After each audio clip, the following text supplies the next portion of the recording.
Story की start में एक आवाज जो कि नरेट करते हुए कहती है, क्या तुम भरोसा करते हो डेस्टिनी के ऊपर? अगर तुम्हें भरोसा है डेस्टिनी के ऊपर तो ये जरूर तुम्हें किसी न किसी और एंड की तरफ लेकर जाएगी। और हम हमारे मेन कैरेक्टर को ऊपर की तरफ से नीचे गिरते हुए देखते हैं और इसी के साथ ही वो कहने लगता है, इससे कोई भी फर्क नहीं पड़ता कि तुम किस चीज को चूज करते हो, तुम्हारे पास किस तरीके की स्किल्स और एबिलिटीज हैं, इससे भी कोई फर्क नहीं पड़ता। तुमने जो चूज किया था उसके अकॉर्डिंग तुम्हारा जो एंड है वो पहले से ही तय हो चुका है, तुम इसे कभी भी चेंज नहीं कर सकते। और इसी के साथ ही हमारा मेन कैरेक्टर ऊपर से नीचे की तरफ गिर जाता है। अब हमें थोड़े टाइम पहले का सीन दिखाया जाता है और हम देखते हैं उस जगह पर काफी सारे लोगों को चिल्लाते हुए, जो कि काफी ज्यादा डरे हुए थे। एक लड़की कहती है, मेरे पास बिल्कुल भी मत आना। एक लड़का बोलता है, ये इस जगह पर ह्यूमन फेस मॉन्स्टर्स हैं, इसीलिए जल्दी से जल्दी इस जगह से निकलो वरना तुम सभी के सभी मारे जाओगे। वो जो ह्यूमन फेस मॉन्स्टर होता है वो सभी को मार रहा होता है इस जगह पर। तभी एक लड़का बोलता है, पीछे की तरफ खाइए, भागने के बारे में बिल्कुल भी मत सोचो, उस जगह से अगर तुम नीचे गिर गए तो वैसे ही मारे जाओगे। लेकिन जो काफी सारे लोग थे वो उस ह्यूमन फेस मॉन्स्टर से डरे हुए थे, इसीलिए वो उस खाई के एंड तक पहुंच जाते हैं। लेकिन जैसे ही वो खाई की गहराई को देखते हैं उनकी हालत खराब हो जाती है, जबकि जो वो ह्यूमन फेस मॉन्स्टर था वो काफी ज्यादा तेजी से उनके करीब आ रहा होता है। वो सभी के सभी इसी चट्टान के आसपास में छुप जाते हैं। एक लड़की कहती है, तुम मुझे बिल्कुल भी मत देखना, मैं इस जगह पर अपने ट्रायल को पूरा करने के लिए आई हूँ, मैं बिल्कुल भी मरना नहीं चाहती। और इसी के साथ ही वो काफी ज्यादा रो भी रही होती है। तभी जो वो ह्यूमन फेस मॉन्स्टर होता है उसी के सामने आ जाता है और हंसने लगता है। और ये देखने के बाद उस लड़की की भी हालत खराब हो जाती है। तभी वो उसके ऊपर हमला कर उसी जगह पर मार डालता है। इसी के बाद हमें हमारे मेन कैरेक्टर जियांग को दिखाते हैं और वो बताता है, ये डेविल स्टार प्लेनेट है और इस टाइम पर हम लोग बिगिनर्स ट्रायल को देने के लिए इस जगह पर आए हैं ताकि हम लोग अपने जॉब चेंज क्वेस्ट को कंप्लीट कर सकें। और इसे करने के लिए हमें डेविल स्टार प्लेनेट पर 5 मिनट सर्वाइव करना है। लेकिन हम लोगों के सामने लेवल 2 का ह्यूमन फेस मॉन्स्टर है और ये हम सभी को मारने वाला है थोड़ी ही देर में, मैं भी मरने वाला हूँ। और अब वो इस जगह पर बताने लगता है आखिरकार इस जगह पर क्या चल रहा है। वो सबसे पहले अपना नाम बताता है, जियांग कई, और बताने लगता है, मैं इस टाइम पर डेविल स्टार प्लेनेट पर हूँ। अपने बिगिनर्स ट्रायल को कंप्लीट करने के लिए लगभग आज से 50 साल पहले हम इस डेविल स्टार प्लेनेट को देख भी नहीं सकते थे, यहाँ तक कि इसका कोई एग्जिस्टेंस ही नहीं था। लेकिन लगभग 50 साल बाद अचानक से ये प्लेनेट दिखाई दिया जिसके बारे में किसी को भी नहीं पता था। इसके अचानक से आ जाने की वजह से ह्यूमंस को लगा इससे कोई खतरा हो सकता है, लेकिन इससे तो अर्थ का ग्रेविटेशनल फोर्स भी चेंज नहीं हुआ। सभी लोगों को ऐसा लग रहा था इस प्लेनेट की वजह से अर्थ को कोई भी खतरा नहीं हो सकता। लेकिन इसके दिखने के बाद जो इस जगह पर जानवर और पौधे थे वो इवॉल्व होने लगे और उनका साइज काफी ज्यादा बढ़ गया और उन्होंने ह्यूमंस के ऊपर हमला करना स्टार्ट कर दिया, ह्यूमन सिविलाइजेशन को खत्म करना स्टार्ट कर दिया, जिस वजह से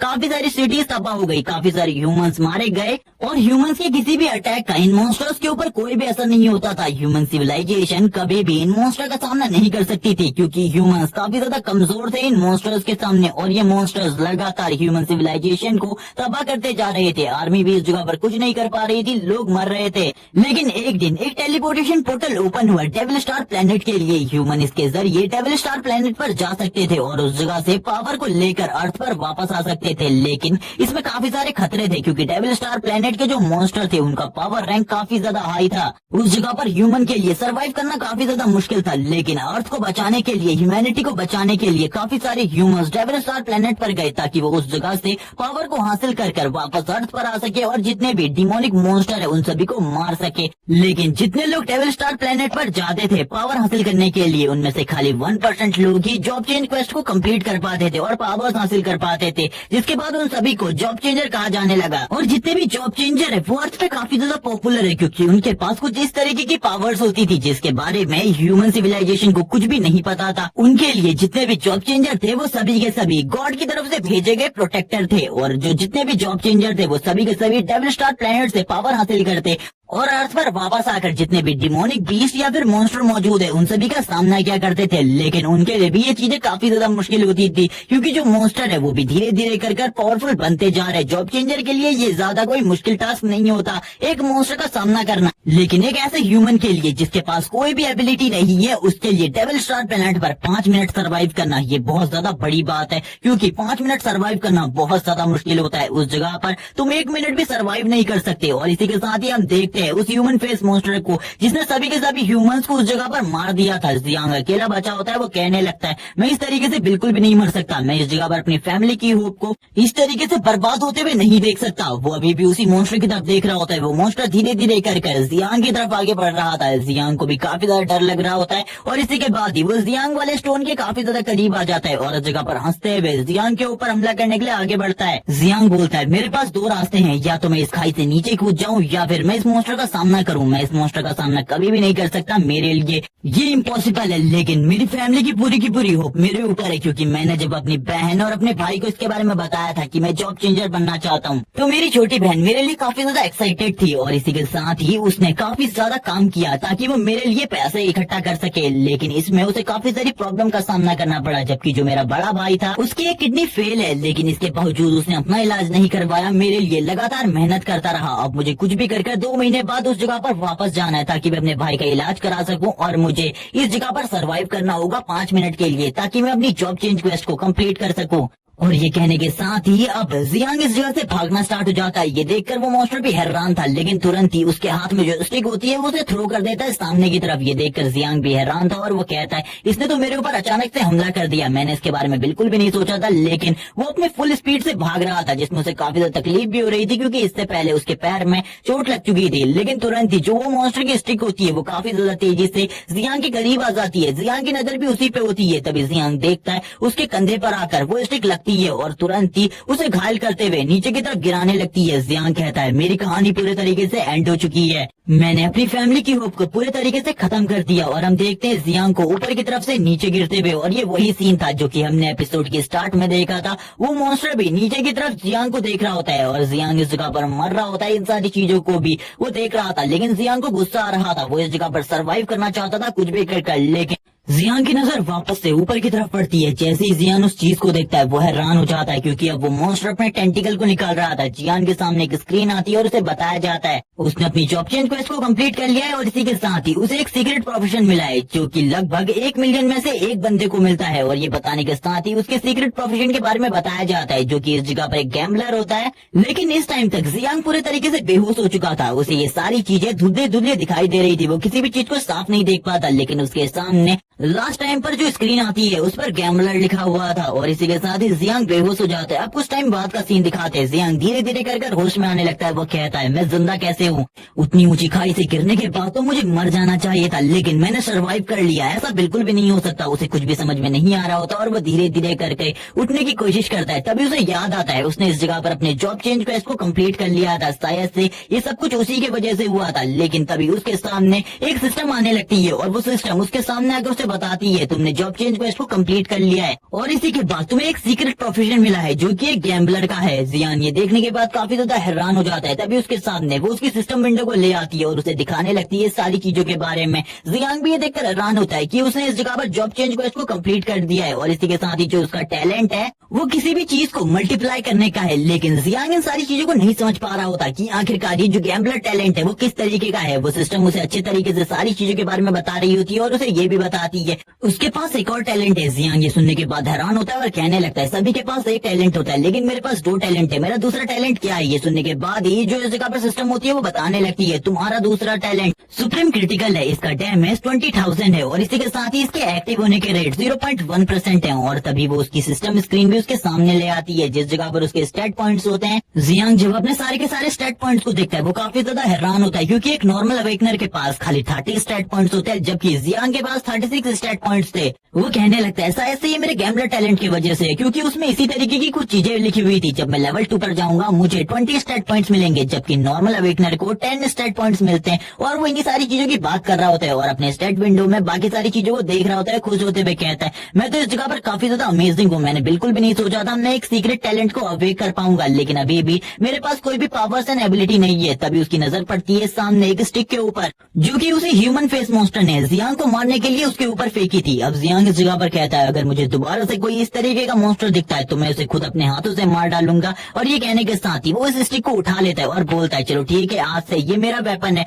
और ये बोलने के साथ ही जियांग तुरंत ही मिडिल में आके खड़ा हो जाता है इस फॉरेस्ट के और बोलने लगता है चलो ठीक है, मैंने अपने जॉब चेंज क्वेस्ट को कंप्लीट कर दिया, लेकिन अभी भी बिगिनर्स ट्रायल बचा हुआ है, मुझे जल्दी से जल्दी बिगिनर्स ट्रायल को भी कंप्लीट करना है। तभी उसके सामने उसका न्यू मिशन आ जाता है ताकि वो अपने बिगिनर्स ट्रायल को कंप्लीट कर सके। और उसे अब डिवाइन ग्लोरी सिटी में जाना था, जिस जगह पर जाकर वो अपने सेकंड ट्रायल को कंप्लीट कर पाएगा। ये सुनने के साथ ही जियांग तुरंत ही अब उस तरफ बढ़ने लगता है और वो देखता है मैप में ये रास्ता काफी ज्यादा लंबा होने वाला है और उसके पास सफर करने के खाली 7 दिन है। अगर तुम 7 दिन में वहाँ नहीं पहुँच पाते तो तुम्हारा मिशन फेल हो जाएगा। ये सुनने के साथ ही जियांग भी काफी ज्यादा तेजी से उसी जगह की तरफ आगे बढ़ने लगता है, लेकिन ये रास्ता काफी सारी मुश्किलों से भरा हुआ था जिसके बारे में जियांग को बिल्कुल भी एक्सपीरियंस नहीं होता, लेकिन फिर भी वो तेजी से आगे बढ़ रहा था क्योंकि उसे पता था सामने की तरफ काफी सारे पावरफुल मॉन्स्टर से मिलने वाले, जिसमें लेवल 4 या लेवल 5 के भी मॉन्स्टर हो सकते हैं। तभी जियांग बताता है डेविल स्टार प्लेनेट पर जो मॉन्स्टर है वो काफी ज्यादा स्ट्रॉन्ग होते हैं और इस जगह पर आकर ह्यूमंस काफी ज्यादा पैसा कमा सकते हैं, क्योंकि अगर तुम इस जगह पर किसी भी मॉन्स्टर को मार देते हो तो उसे कार्ड में कन्वर्ट करके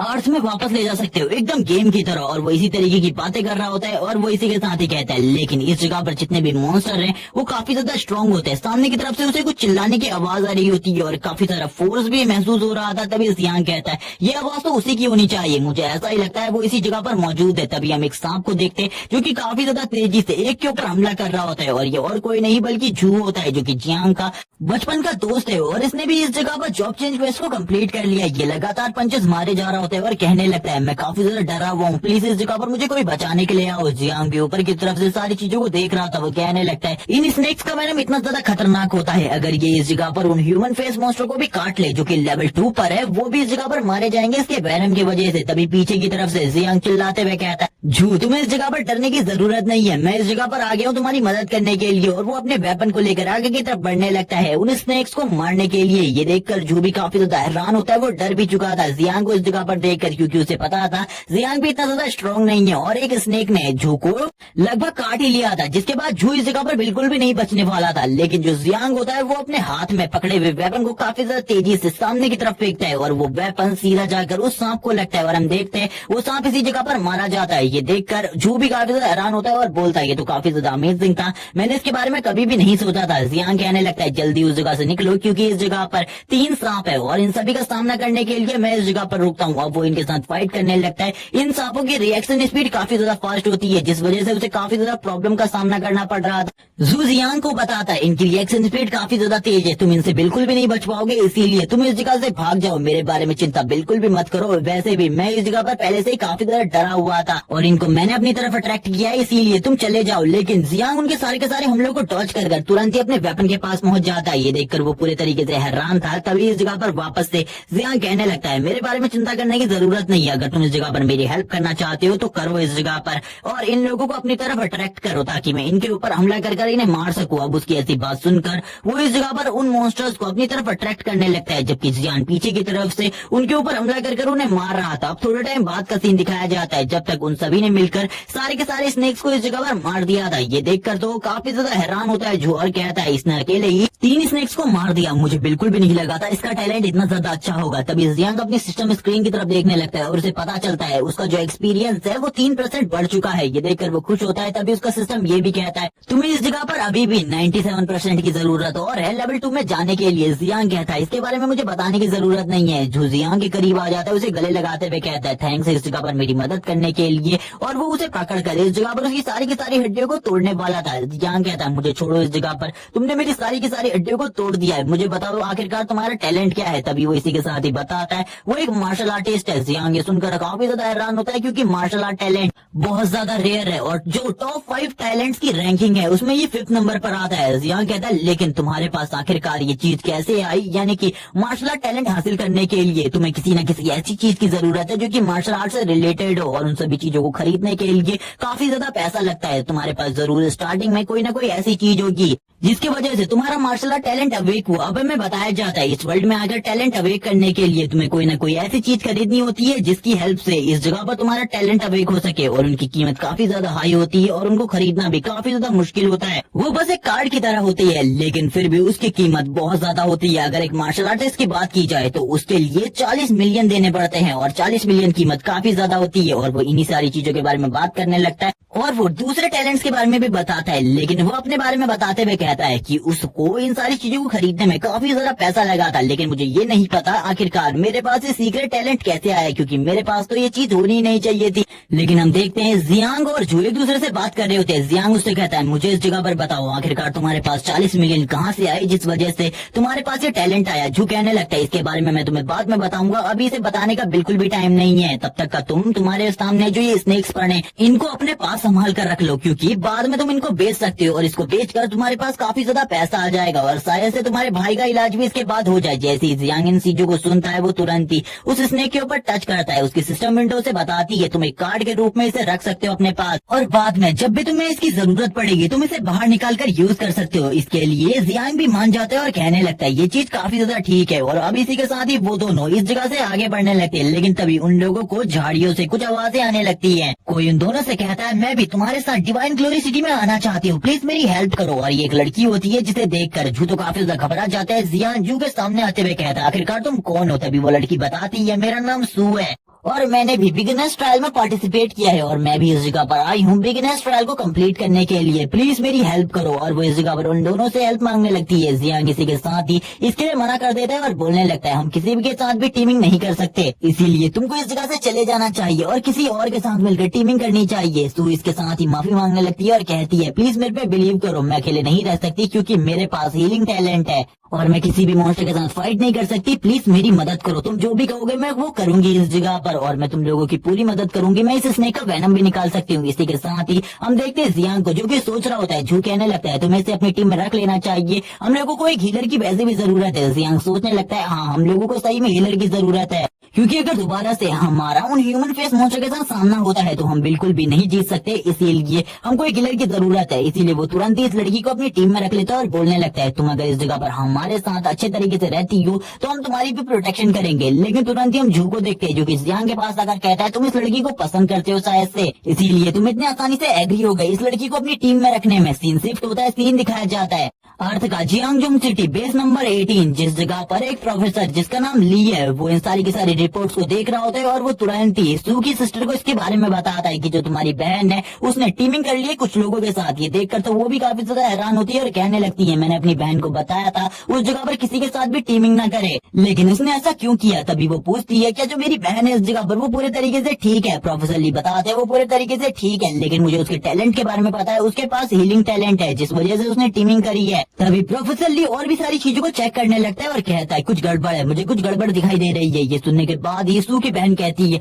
आखिरकार तुम्हें क्या गड़बड़ दिखाई दे रही है। वो भी काफी ज्यादा परेशान हो जाती है क्योंकि वो चाहती थी कि उसकी जो बहन है वो कुछ भी कर बिगिनर्स ट्रायल को कंप्लीट करे। वो प्रोफेसर बताने लगता है उसके आसपास 3 ह्यूमन फेस मॉन्स्टर हैं और उनकी टीम में भी टोटली 3 बंदे हैं, मुझे नहीं लगता वो तीनों के तीनों बच पाएंगे। इसी के साथ ही हम उनको देखते हैं एक फॉरेस्ट के अंदर, जबकि वो आगे बढ़ रहे होते हैं तभी जो तीनों के तीनों ह्यूमन फेस मॉन्स्टर होते हैं वो उनके ऊपर हमला करने के लिए पीछे की तरफ से सामने आते हैं, जबकि जो एक ह्यूमन फेस मॉन्स्टर होता है वो तुरंत ही अपने टेंटिकल का यूज करते हुए उन लोगों के ऊपर हमला कर देता है। उन लोगों को इसके बारे में पहले कुछ भी नहीं पता होता। तभी इस जगह पर जो प्रोफेसर ली होता है वो कहने लगता है तुम्हारी बहन के बचने के चांसेस 0% है, वो बिल्कुल भी नहीं बच पाएगी क्योंकि उस जगह पर काफी सारे ह्यूमन फेस मॉन्स्टर है। ये सुनने के बाद ही उसकी बहन कहने लगती है मेरी बहन का ये ट्रायल पूरे तरीके से फेल हो चुका है, मुझे ऐसा लगता है मुझे उस चेंबर में जाकर चेक करना चाहिए, मेरी बहन जल्द ही होश में आने वाली होगी। और हमें बताया जाता है सभी लोगों की बॉडीज को इसी जगह पर रखा जाता है, बस उनकी कॉन्शियसनेस को डेविल स्टार प्लेनेट पर भेजा जाता है ताकि वो उस जगह पर जाकर पावर्स को हासिल कर सकें, जिसके बाद वो उन पावर्स को यूज कर अर्थ को प्रोटेक्ट कर सकें। डेविल स्टार प्लेनेट पर जो भी बंदा मारा जाता है वो रियलिटी में तो नहीं मरता, लेकिन उसकी कंडीशन इस तरीके की हो जाती है ह्यूमन वर्ल्ड में कि वो ठीक भी नहीं रहता, वो पूरे तरीके से मेंटली डिसेबल हो जाता है। ये याद करते हुए सू की सिस्टर तुरंत ही इस जगह से जाने लगती है अपने बहन के पॉड के पास ताकि वो जैसे ही अपनी बहन को बाहर आता हुआ देखे तो वो उसे समझा सके। लेकिन तभी जो प्रोफेसर ली होते हैं वो उसे रुकने को कहते हैं और बोलने लगते हैं इस जगह पर पर कुछ गड़बड़ हुई है, मुझे कुछ भी समझ में नहीं आ रहा। उस जगह पर जितने भी ह्यूमन फेस मॉन्स्टर थे वो सभी के सभी मारे गए अचानक से। इसके बारे में मुझे कुछ भी समझ में नहीं आ रहा। इसी के साथ ही उस प्रोफेसर की बात के ऊपर कोई भी बिलीव नहीं कर रहा होता कि 3 बच्चों ने इस जगह पर, जो कि अभी लेवल 1 पर है, उन लोगों ने डेविल स्टार प्लेनेट पर लेवल 2 के मॉन्स्टर्स को मार दिया है, जो कि ह्यूमन फेस मॉन्स्टर है, जो कि काफी ज्यादा स्ट्रॉन्ग होते हैं। इसी के साथ ही ह्यूमन फेस मॉन्स्टर को दिखाया जाता है जो कि उनके ऊपर हमला कर रहे होते हैं। और ये 3 मिनट पहले का टाइम था, जिस टाइम पर वो सभी के सभी भाग रहे होते हैं काफी ज्यादा तेजी से, जो कहने लगता है मुझे बचाओ इस जगह पर। हम जियांग को देखते हैं जो कि उन सभी से काफी ज्यादा तेज दौड़ रहा होता है और उन सभी को देखकर वो हैरान था क्योंकि वो काफी ज्यादा धीमे थे। इसीलिए वो कहने लगता है मुझे वापस जाकर इन लोगों की मदद करनी पड़ेगी वरना ये तो इसी जगह पर मारे जाएंगे। और वो तुरंत ही रुक जाता है और इस जगह पर रुकते हुए कहता है तुम दोनों इस जगह से निकलो, मैं इसे रोकता हूँ इस जगह पर। ये देखकर जू भी हैरान होता है और बोलता है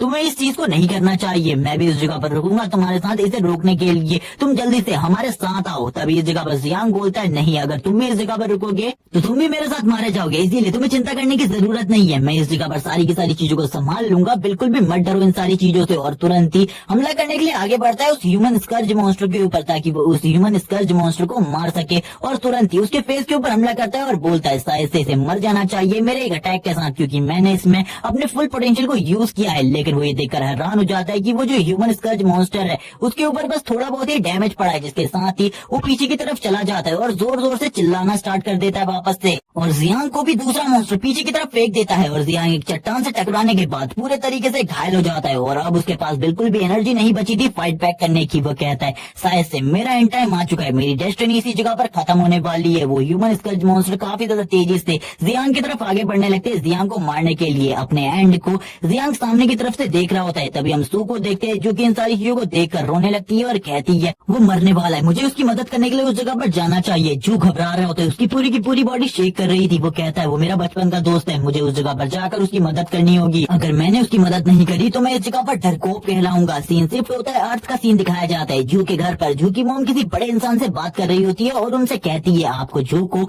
वो चीज नहीं देनी चाहिए थी, आपने कभी भी नोटिस नहीं किया जू के सामने कभी भी कोई खतरा आता है तो वो काफी ज्यादा घबरा जाता है, वो डर जाता है, कभी भी वो फाइट नहीं कर सकता। और आपने उसे मार्शल आर्टिस्ट बनने के लिए वो चीज दे दी। लेकिन तभी जो वो सीनियर मैन होते हैं वो कहने लगते हैं आपको इस जगह पर अपने बेटे के रियल टैलेंट के बारे में नहीं पता। हाँ वो काफी ज्यादा डरपोक है, लेकिन कभी भी जब कोई उसके सामने मरने वाला हो तभी वो इस जगह पर फाइट करने के लिए तैयार हो जाता है। उस टाइम पर वो बिल्कुल भी नहीं डरता। उस टाइम पर उसकी बॉडी के अंदर जो एनर्जी होती है वो इस जगह पर रियल पावर होती है, इस जगह पर मार्शल आर्टिस्ट से भी ज्यादा पावर। और ये कहने के साथ ही वो चुप हो जाते हैं और इन बातों को करते हुए वो उसकी मॉम को समझाने लगते हैं कुछ चीजें। सीन शिफ्ट होता है, सीन दिखाया जाता है जू का जो कि इस जगह पर चिल्लाते हुए कहता है तुम मेरे दोस्त को हाथ भी नहीं लगा सकते। और ये कहने के बाद उस मॉन्स्टर के ऊपर हमला कर देता है और उन दोनों को पीछे की तरफ धकेलने लगता है अकेले ही। ये देखकर तो वो दोनों ह्यूमन फेस मॉन्स्टर भी हैरान हो जाते क्योंकि उन्हें बिल्कुल भी नहीं लगा था एक लड़के के पास इतनी ज्यादा स्ट्रेंथ होगी। तभी जियांग को देखते हैं जो कि इस तरीके की पावर को देखकर बोलता है मुझे बिल्कुल भी नहीं पता था एक मार्शल आर्टिस्ट के पास इतनी ज्यादा स्ट्रेंथ होती है। हम जू को देखते हैं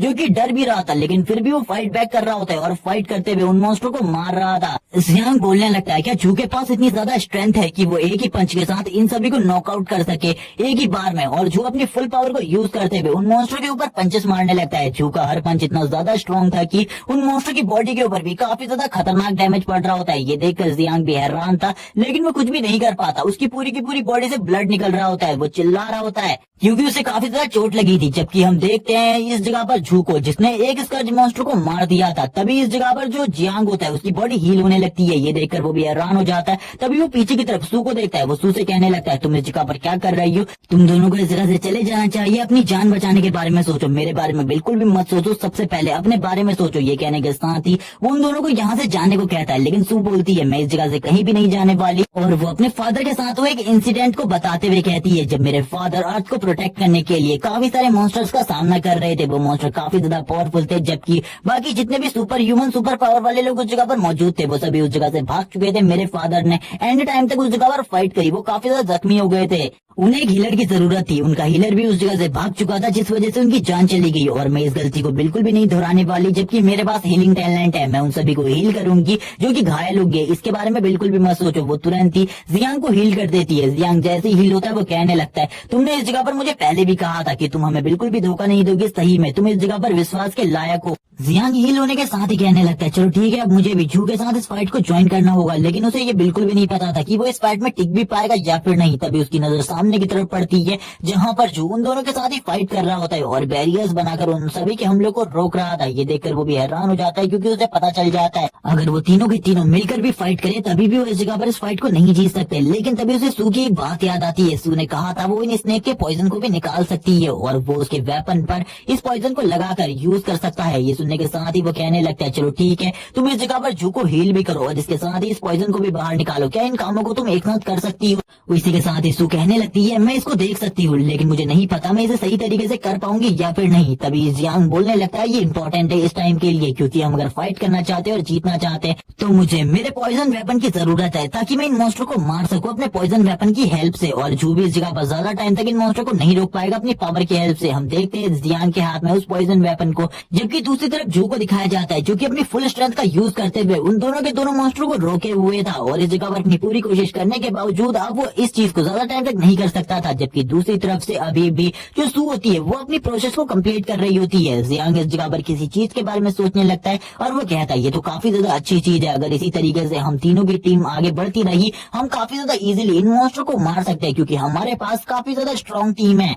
और इसी के साथ ही वो कहने लगता है टीम वर्क के लिए तैयार हो जाओ और अपने वेपन का यूज करते हुए काफी ज्यादा तेजी से आगे बढ़ने लगता है उन मॉन्स्टर के ऊपर हमला करने के लिए। और उन मॉन्स्टर से कहता है तुमने काफी सारे ह्यूमंस को पहले इस जगह पर मार दिया, अब तुम लोगों के पास बिल्कुल भी टाइम नहीं है बचने का, अब तुम इस जगह पर मरने वाले हो हम लोगों के हाथों से। और ये कहने के साथ ही काफी ज्यादा तेज स्पीड में आगे की तरफ बढ़ने लगता है। हम जू को देखते हैं जिसने अपने बैरियर्स को हटा दिया होता है और वो भी तैयार हो जाता है फाइट करने के लिए और अपने पंच में बहुत सारी एनर्जी को गैदर करने लगता है। और ह्यूमन फेस मॉन्स्टर की तरफ देखते हुए कहता है तुमने मेरे भी काफी सारे साथियों को मारा था जिस जगह पर मैं आया था। और इसी के साथ ही एक मुक्का जड़ देता है उसके मुंह पर और उसके मुंह से भी खून निकलने लगता है। ह्यूमन फेस मॉन्स्टर की हेल्थ भी काफी ज्यादा खराब हो जाती है जबकि जियांग काफी ज्यादा तेजी से उसी ह्यूमन फेस मॉन्स्टर के काफी ज्यादा करीब आ जाता है उसके ऊपर अपने पॉइजन स्पेयर से हमला करने के लिए। और काफी ज्यादा करीब आने के बाद वो मॉन्स्टर भी जियांग को खाने के लिए अपने मुंह को ओपन करता है लेकिन जियांग तुरंत ही उसके सर के ऊपर अपने वेपन को गाड़ देता है और कहने लगता है मर जाओ इस जगह पर, क्योंकि अगर तुम जिंदा रहे तो हम लोगों के लिए काफी ज्यादा मुसीबत होगी। और इस वजह से एक बहुत ज्यादा बड़ा ब्लास्ट भी दिखाया जाता है इस फॉरेस्ट के अंदर। जियांग काफी ज्यादा खुश होता है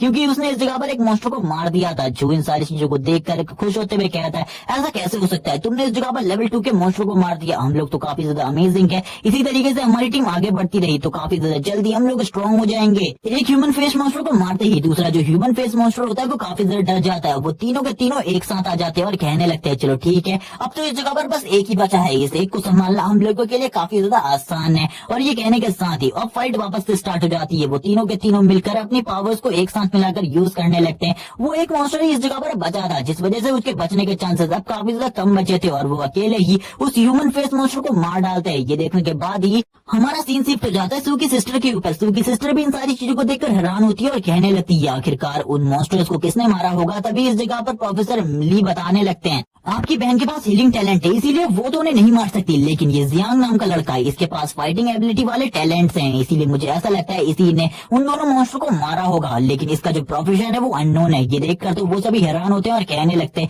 इस बंदे के प्रोफेशन के बारे में हम लोगों को कुछ भी नहीं पता, आखिरकार ऐसा कैसे हो सकता है, हमारी रिपोर्ट में ऐसा कोई भी प्रोफेशन नहीं है जो कि अननोन हो, लेकिन इस लड़के का प्रोफेशन अननोन है। उन्हें भी बिल्कुल भी समझ में नहीं आ रहा था इस लड़के का प्रोफेशन क्या है। इसी के साथ सीन शिफ्ट हो जाता है, सीन दिखाया जाता है डेविल स्टार प्लेनेट का जिस जगह पर जो जियांग होता है उसने उन दोनों मॉन्स्टर की बॉडीज को भी कार्ड्स बनाकर अपने पास रख लिया था। वो सभी इस जगह पर थक चुके थे और जमीन में लेट जाते और कहने लगते अब तो काफी ज्यादा आसान हो चुका है इन मॉन्स्टर से फाइट करना, अब हम काफी ज्यादा इजीली अपनी डेस्टिनी पर पहुंच जाएंगे। सू को देखते सू कहती है अगर हम इसी तरीके से आगे बढ़ते रहे तो काफी ज्यादा जल्दी हम डेस्टिनी पर पहुंच जाएंगे। तभी इस जगह पर जियांग बोलता है हम लोग इतने जल्दी डेस्टिनी पर नहीं पहुंचने वाले, अगर हम लोग टॉप 3 रैंक हासिल करना चाहते हैं इस कॉम्पिटिशन के अंदर तो हमें अपने लेवल को बढ़ाने की जरूरत है। ये सुनने के साथ ही वो दोनों हैरान हो जाते हैं क्योंकि उन दोनों को बिल्कुल भी समझ में नहीं आ रहा था जियांग इस जगह पर क्या कह रहा है। जियांग इसी के साथ ही बोलने लगता है मैं कहने की कोशिश कर रहा हूँ हम सबसे पहले एक बंदे की मदद करेंगे लेवल अप करने में, फिर दूसरे बंदे की, फिर तीसरे बंदे की, तीनों लगातार लेवल अप करते रहेंगे जिसके बाद हम में से कोई ना कोई तो टॉप 3 रैंक में पहुंच जाएगा। क्योंकि हम में से अगर कोई भी टॉप 3 में से एक भी रैंक पर पहुंच गया तो उसे काफी सारे इनाम मिलेंगे और उन इनाम का जो प्राइस होगा वो काफी ज्यादा होगा जिसका हम बिल्कुल भी हिसाब नहीं लगा सकते।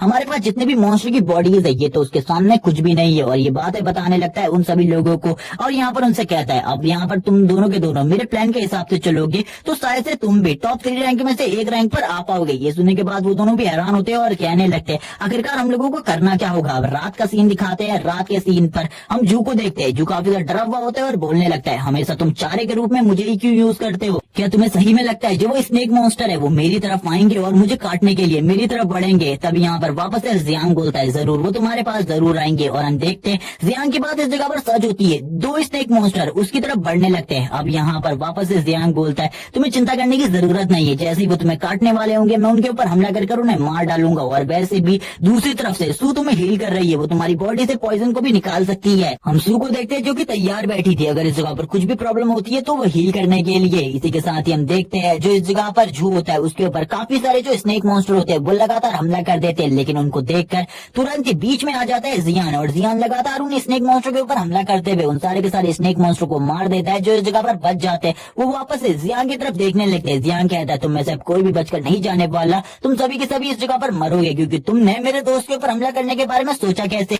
और जितने भी स्नेक मॉन्स्टर होते हैं वो लगातार इनके ऊपर हमला करने लगते हैं, लेकिन जो जियांग था उसकी स्पीड पहले से ही काफी ज्यादा बढ़ चुकी थी, जिस वजह से वो इजीली इनके अटैक्स को डॉज कर रहा होता है और इनके ऊपर काउंटर अटैक कर रहा था, जिस वजह से जितने भी स्नेक मॉन्स्टर होते हैं वो उसको ना देख पाते और ना ही पकड़ पाते। जियांग कहता है ये तो काफी ज्यादा आसान था मेरे लिए, मैं इजीली लेवल अप कर पाऊंगा, मुझे ऐसा लगता है मैं जल्द ही लेवल 2 पर पहुंच जाऊंगा। और थोड़ी ही देर बाद का सीन दिखाते हैं जबकि उसने सारे के सारे स्नेक मॉन्स्टर को मार दिया था। वो अपनी टीम के साथ एक जगह पर मौजूद होता है और अपनी टीम से कहने लगता है हम लोगों का जो टीम वर्क है वो काफी ज्यादा अमेजिंग है, अगर इसी तरीके से टीम वर्क चलता रहा तो हम सभी काफी ज्यादा जल्द ही अगले लेवल पर प्रमोट हो जाएंगे। हमें जियांग को दिखाते हैं जो लेवल 2 पर प्रमोट हो चुका था और वो कहने लगता है ये कितनी ज्यादा अच्छी बात है, मैं लेवल 2 पर आ चुका हूँ, ये अमेजिंग है। हम देखते हैं वो दोनों के दोनों उसे बधाई देते हैं और कहने लगते हैं तुम लेवल 2 पर आ गए, आखिरकार अब तुम्हें कैसा महसूस हो रहा है और तुम्हारे पॉइंट्स कितने ज्यादा बढ़ चुके हैं? जियांग इसी के साथ ही बताने लगता है लेवल 2 पर आने पर उसे 20 पॉइंट्स रिवॉर्ड में मिले हैं और इसी के बाद ही अब उसके टोटल पॉइंट 56 हो चुके हैं। जैसे ही वो इस जगह पर नंबर को 56 बोलता है ये देखने के बाद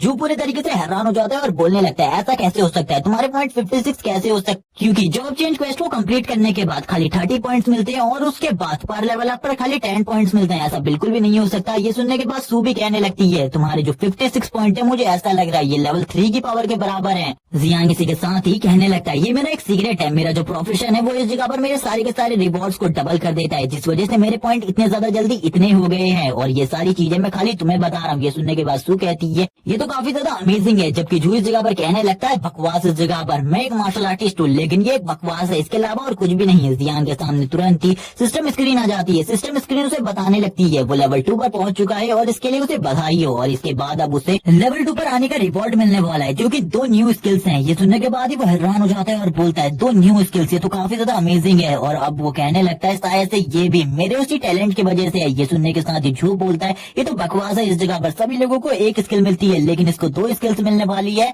ये देखकर वो हैरान थे, लेकिन जियांग ने उनको अपने प्रोफेशन के बारे में पहले ही बता दिया था, जिस वजह से वो ज्यादा हैरान नहीं होते। फर्स्ट इस जगह पर थ्रोइंग स्किल होती है, सेकंड स्किल इस जगह पर कोस्ट आई कंसंट्रेशन होती है, जिसके बारे में जियांग को कुछ भी समझ में नहीं आता। वो कहने लगता है शायद से जब मैं इनका अच्छे तरीके से यूज करना सीख जाऊंगा तब मुझे इस स्किल के बारे में सारी चीजें पता चल जाएंगी, अभी मुझे ज्यादा चिंता करने की जरूरत नहीं है। और ये कहने के साथ ही अब वो अपने टीममेट्स की तरफ देखने लगता है और बोलता है चलो ठीक है अब हमें आगे बढ़ना चाहिए। वो दोनों ही जियांग के लिए काफी ज्यादा खुश होते हैं। जू कहने लगता है मुझे बिल्कुल भी समझ में नहीं आ रहा तुम्हारी किस्मत इतनी ज्यादा अच्छी कैसे है। सीन शिफ्ट होता है अर्थ पर, जहाँ पर प्रोफेसर ली सारी चीजों के ऊपर नजर रख रहे होते हैं और इसी के साथ ही कहने लगते हैं तुम्हें अपनी बहन के बारे में चिंता करने की जरूरत नहीं है, तुम्हारी बहन अभी भी पूरे तरीके से सेफ है। ये सुनने के बाद सू की बहन कहने लगती है यानी कि वो टीम अभी भी पूरी की पूरी अलाइव है, वो टीम सही में काफी ज्यादा स्ट्रॉन्ग है, मैंने बिल्कुल भी नहीं सोचा था वो टीम इतने टाइम तक अलाइव रह पाएगी, वरना उनके लिए तो इतने टाइम तक जिंदा रहना भी मुश्किल था क्योंकि जितने ह्यूमन एक जगह पर इकट्ठा होते हैं उतने ही जल्दी मॉन्स्टर उन्हें ढूंढ लेते हैं। इसी के साथ ही एक बंदा इस जगह पर आते हुए कहता है कमांडर जो बिगिनर्स ट्रायल है उसमें कुछ प्रॉब्लम होने वाली है, उस एरिया में कुछ घुसपैठिए घुस आए हैं,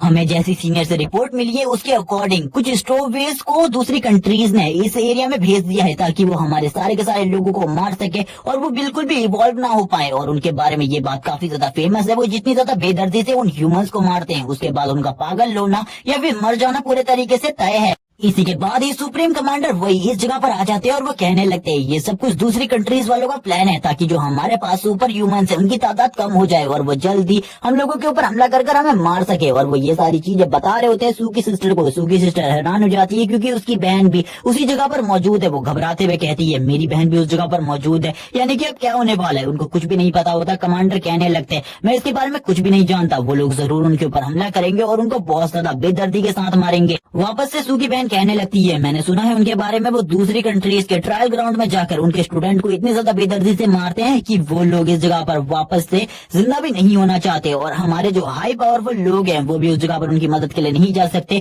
क्योंकि उस एरिया को पूरे तरीके से प्रोटेक्ट कर एक प्रोटेक्शन बैरियर से लॉक कर दिया गया है। आखिरकार अब हम क्या कर सकते हैं। स्टोव बेस अगर उस जगह पर घुस चुके हैं सभी के सभी लोग मरने वाले हैं। सीन शिफ्ट होता है, स्टोव बेस का सीन दिखाया जाता है। स्टोव बेस की जो टीम होती है वो अंदर घुस चुकी होती है और इस बिगिनर्स ट्रायल में जितने भी लोग होते हैं उनमें से कुछ स्टूडेंट को मार भी चुकी थी। और इस जगह पर हंसते हुए कहने लगते हैं तुम अब मरने के लिए तैयार हो जाओ, और काफी ज्यादा बेदर्दी के साथ उनको मार रहे होते हैं। इसी के साथ ही उनके ब्रूटल मर्डर्स दिखाए जाते हैं और चारों तरफ खून है और लोगों की चिल्लाने की आवाज, वो बचाओ बचाओ चिल्ला रहे होते हैं। इसी के साथ ही सू की सिस्टर कहने लगती है मैंने ये भी सुना है कि वो जितने ज्यादा ब्रूटली तरीके से लोगों को मारते हैं उसके बाद तो किसी का जिंदा रहना बहुत ज्यादा मुश्किल होता है। वो स्टोव वे सभी लोगों को मार डालते हैं। वो अपनी बहन के बारे में काफी ज्यादा चिंतित थी। वो अपने घूंसे को जमीन पर पटकते हुए कहती है मुझे कुछ भी समझ में नहीं आ रहा, मुझे क्या करना चाहिए। हमें इसी के साथ ही सुप्रीम कमांडर वही को दिखाया जाता है। वो कहने लगते हैं मैं इसके बारे में कुछ भी नहीं कर सकता, मैं उस जगह पर अपनी स्पेशल फोर्स को भी नहीं भेज सकता, क्योंकि अगर हमने उस जगह पर उन लोगों को भेजा तो ये जो ट्रायल प्लान है ये पूरे तरीके से बेकार हो जाएगा। सीन शिफ्ट होता है। सीन शिफ्ट होने के बाद हमें सीन दिखाया जाता है उन तीनों का। उन तीनों की टीम अभी भी आगे बढ़ रही होती है। तभी हम देखते हैं जियांग को, जिसको कुछ आवाजें सुनाई दे रही होती है। वो कहने लगता है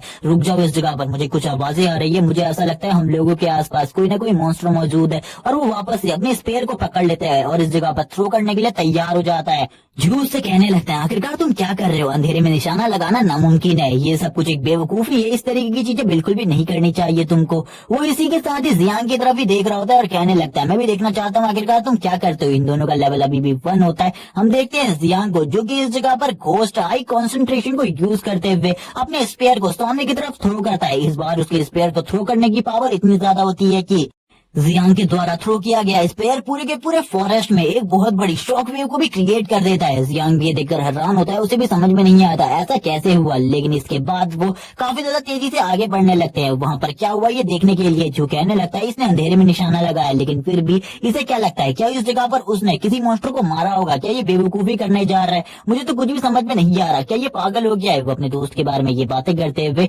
वापस से उसका पीछा करना स्टार्ट कर देता है, क्योंकि वो इस तरीके से अपने दोस्त को नहीं छोड़ सकता था। एक रिवर साइड एरिया का सीन दिखाया जाता है जिस जगह पर हम एक मॉन्स्टर की बॉडी को देखते हैं, जिसकी बॉडी के अंदर जो इस जगह पर जियांग है उसका स्पेयर घुसा हुआ था। जियांग कहने लगता है मैंने कहा था मैंने इस जगह पर एक मॉन्स्टर को मारा है। वो दोनों भी इस जगह पर आ जाते हैं जियांग के साथ और कहने लगते हैं तुमने तो सही में एक बहुत ज्यादा स्ट्रॉन्ग मॉन्स्टर को मारा है, मुझे ऐसा लगता है तुम्हारी जो पावर है वो सही में काफी ज्यादा बढ़ चुकी है। लेकिन आखिरकार तुम्हें इसके बारे में कैसे पता चला, आखिरकार ये मॉन्स्टर कहाँ है, अंधेरे में इसकी पोजीशन के बारे में जानना तो काफी ज्यादा मुश्किल रहा होगा। इसी के बाद जियांग बोलता है नहीं ये कोई ज्यादा मुश्किल नहीं था, क्योंकि मेरे पास घोस्ट आई कंसंट्रेशन है, मैं इसका यूज करते हुए किसी को अंधेरे में भी देख सकता हूँ। उस मॉन्स्टर की बॉडी भी गायब होने लगती है क्योंकि सियान ने उसको भी इस जगह पर कार्ड में कन्वर्ट कर दिया था। और वो इसी के साथ ही कहता है चलो ठीक है इसका भी एक कार्ड तैयार हो चुका है और उसे अब एक्सपीरियंस पॉइंट मिल रहे होते हैं और अब उसकी पावर भी धीरे धीरे कर बढ़ रही होती है। वो भी अपने प्रोफेशन के लिए काफी ज्यादा खुश होता है क्योंकि उसका प्रोफेशन काफी ज्यादा अमेजिंग था। इस प्रोफेशन की वजह से वो धीरे धीरे कर पावरफुल बन रहा था। तभी वो इस पिक को चेक करता है, उसे पता चलता है ये इस जगह पर एक लेवल 2 का मॉन्स्टर था जिसे उसने खाली अपने एक हिट में मार दिया। और इस बार तो उसने अपने स्पेयर के ऊपर किसी पॉइजन को भी यूज नहीं किया, जिस वजह से वो खुश था और कहने लगता है चलो ठीक है अब हम लोगों को इस जगह से चलना चाहिए। जियांग ये भी बताता है वो जल्द ही लेवल 3 पर प्रमोट होने वाला है, खाली उसे एक एक्सपीरियंस पॉइंट की जरूरत है, जिसके बाद वो तुरंत ही अगले लेवल पर पहुंच जाएगा। ये सुनकर उसके दोस्त भी खुश होते हैं। लेकिन तभी पानी में कुछ हलचल होने लगती है, पानी के अंदर से कुछ लोग बाहर आने लगते हैं और बाहर की तरफ देखते हुए कहते हैं बाहर की तरफ तो हम लोगों का शिकार हमारा इंतजार कर रही, काफी ज्यादा अमेजिंग है। जैसे ही हम लोग बाहर निकलेंगे वैसे ही हम लोगों के पास कुछ लोग मारने के लिए होंगे, ये कितना ज्यादा अमेजिंग है। हम देखते हैं कुछ लोगों को पानी के अंदर से बाहर आते हुए, ये इस जगह पर और कोई नहीं स्टोवेज है जो कि दूसरी कंट्रीज के थ्रू इस जगह पर भेजे गए हैं। एक बंदा इनके बीच में से हंसने लगता है और कहता है हम लोगों के सामने हम लोगों का शिकार इंतजार कर रहा है, अब हम लोग इस जगह पर क्या कर रहे हैं, जल्दी से हमें आगे बढ़ना चाहिए, इनके ऊपर हमला करना चाहिए। जियांग और बाकी सभी की नजर भी इन लोगों के ऊपर पड़ जाती है। जियांग कहता है इस जगह पर तो एक और टीम मौजूद है, हम लोगों को इसके बारे में कुछ भी नहीं पता था। तभी वो जो टीम मेंबर्स होते हैं वो आगे बढ़ने लगते हैं और कहते हैं बच्चे इस जगह पर हमारे रास्ते से हट जाओ, तुम सभी के सभी अब मरने वाले हो, इसीलिए सरेंडर कर दो। अगर तुम फाइट बैक करने के बारे में सोच रहे हो तो तुम बिल्कुल भी हम लोगों के सामने नहीं टिक सकते और ना ही फाइट बैक करके जिंदा रह पाओगे। और उन लोगों को घेर लेते और कहने लगते तुम्हें हम इतनी ज्यादा बेदर्दी से मारेंगे जिसके बारे में तुमने सोचा भी नहीं होगा, तुम्हारी बॉडी की सारी स्किन को उतार लिया जाएगा, जिसके बाद हम तुम्हें एक ह्यूमन फेस मॉन्स्टर के सामने छोड़ देंगे जब तुम्हें इतना ज्यादा दर्द होगा जिसके बारे में तुमने सोचा भी नहीं होगा। उन सभी ने इस जगह पर उनको घेरा हुआ था, लेकिन तभी जो इनका लीडर होता है वो पानी से बाहर आने लगता है और पानी से बाहर आकर कहता है इन लोगों को इतने आसानी से नहीं मारा जाएगा, मैं इन्हें खुद अपने हाथों से मारना चाहता हूँ।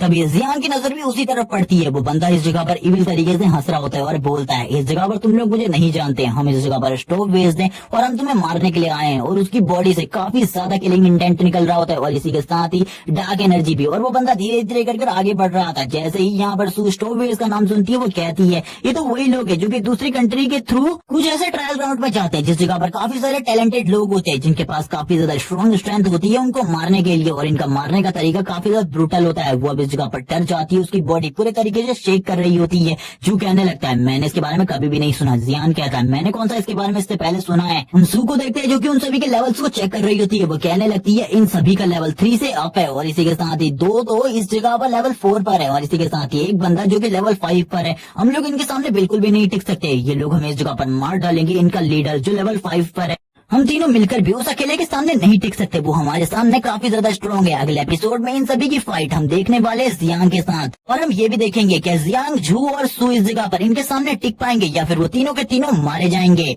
लेकिन अभी तक इस सीरीज के जितने भी चैप्टर एक्सप्लेन हुए थे मैंने वो सारे के सारे एक्सप्लेन कर दिए हैं। जैसे इसके आगे के चैप्टर आ जाएंगे मैं उनको भी एक्सप्लेन कर अपने चैनल पर डाल दूंगा, तो याद से चैनल को सब्सक्राइब कर लेना और कमेंट करके जरूर बताना इस सीरीज के बारे में।